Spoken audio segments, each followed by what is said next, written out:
ค่อยอยากเสื้อตาเจ้าของซ้ำนั่นยิ่งอันบึกยักษ์อเมซอนบ่อยากเสื้อตาเจ้าของคือกันผมนำล่าหนู6 วัน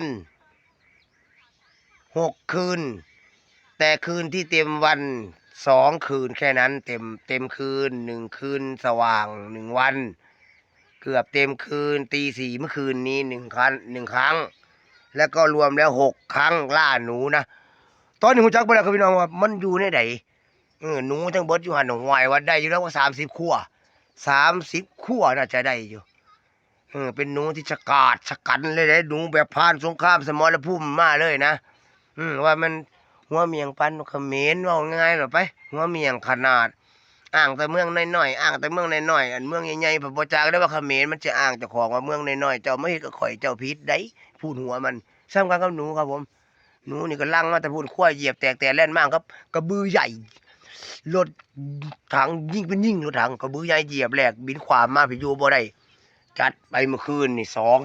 2-3พอใจหลายครับผมเจ้าเห็นโถมันเมื่อคืนผมเห็นใหญ่ทั้งนั้นเลยอุ้ยแดงผมสงสัยว่าหนูแพงอยู่บักแดงแต่ว่าสิบ่เต็ม1002 กิโลนี่ได้